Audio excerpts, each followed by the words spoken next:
We're rolling. Sweet.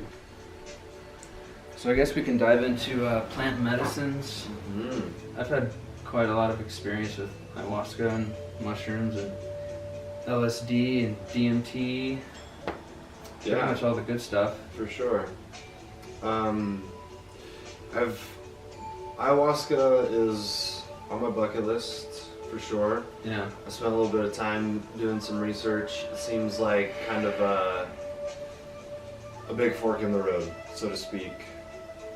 Yeah, I don't think they're for everybody, man. I think you have to be really ready for something like that. In mushrooms or anything, really. Like, you don't want to just go give some 5-year-old kid something like that. Yeah. It's not child's play. Yeah, or even like members of my family. Yeah. You know? I'm just like, yeah, you can see, I mean, that's a fork in the road. It's a huge fork in the road for most people's experience here. Yeah, I've seen like a lot of transformation within people, whether it's good or bad. You know, someone might fly off the rails and it take a few years to come back to reality. Yeah. Which I have seen. Yeah, I mean, I've experienced that with LSD. Yeah, I had a really bad trip, and not a bad trip in a way that you wake up the next day and everything's okay. It was about a year's worth of work to kind of make my way out of the trip. And yeah, it was really intense, and it changed. Of LSD? Yep. And it changed. That changed me. It changed my life. And now, I mean, I couldn't even talk about the experience. It would send me. It was a like a trigger into. It was a PTSD trigger. Was it like deep childhood trauma that it like took you to? No, it was. It was not a deep childhood trauma. However, psychedelics as a whole has helped me access childhood trauma, and especially in a way that I can now work my way through elements of it completely sober throughout my waking life. However, no, I had an experience on LSD where I took it the night before, and it was amazing on all levels. And then the next night I took 2 hits, and it was complete opposite.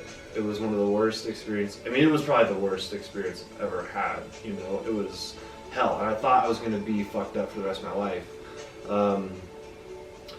So what the experience taught me was essentially that it was a massive reckoning with myself, and it essentially was like, if I don't live my truth, if I don't really do the real work and listen to the still small voice inside of me and take my life serious, the hell that I experienced would be reality. Dude, I've had like this similar experiences to where it's like, if I'm not gonna fucking live my truth, I'm gonna die. Like, I would rather die than not live what I'm here to do. Yes. And it's like there's 2 choices. Absolutely. There's only one choice, really. Yeah.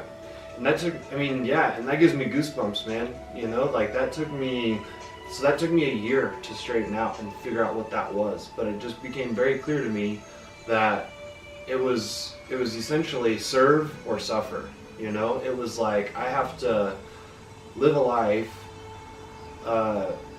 not trying to say that ego's bad, but I have to live a life where I'm surrendering to the essence and nuances and guidance from my soul, and allowing my ego to essentially fall in line with that, you know? So it's either get on the train, because the train's moving, you know? And so there was a year of kind of course correction, by which now it's like, man, like, I'm so grateful I had that experience, because that was such a burden that was in disguise, you know, or I'm sorry, that was such a blessing in disguise. It came, that burden or that blessing came into my life disguised as a burden, and that heaven came disguised as a hell, to grab me in a way that I could have only experienced, you know, had it not been so dark, had it not been so painful. Which I feel that psychedelics have been a vessel for that element in my life as a whole, helping me to look beyond the appearances and look into the truth of my suffering, look into the truth of my pain, look into the truth of my experience for what it is, to essentially grow through and from. And we can really learn from that pain. Like a lot of people are scared of like, oh, I don't want to see anything scary or dark or like in life in general.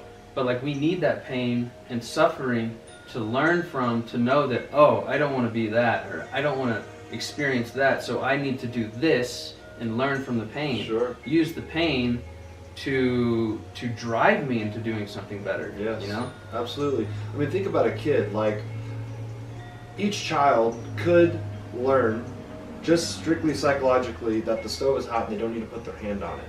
Like, that's possible. However, the way that humanity is we're in this fucking meat bag, like you said, and we're fumbling our way through, feeling our way through the dark, groping our way through life in such a way that as kids, there is the contrast of the hot stove in order for that experience to facilitate the wisdom. So the wisdom there is, I don't want to live my life in delusion or ignorance and in a way that is furthering my pain. I want to have this experience to learn so that I can get away from it. So we don't, it's not that I feel that we should be sadistic by any means. However, pain is just like in the body. It's a messenger, it's a prophet, it's a teacher. Right. It's a feedback loop. It's showing us that, oh, the stove is hot. Okay, well, what is the lesson? The lesson is don't put your hand on the stove because it's hot and it's going to hurt you. So the lesson there is, that's, our pain is essentially just a teacher. It's just holding, it's a container for us to distill the wisdom of the experience that we're in. Yeah, it's to show you something. Exactly. Like, I've had many ayahuasca experiences that were like hell, man. And I learned, like, wow, those are my deepest fears. I'm going to make sure I need to do what the fuck I need to do in life to avoid that. Yeah, like, straight up, man.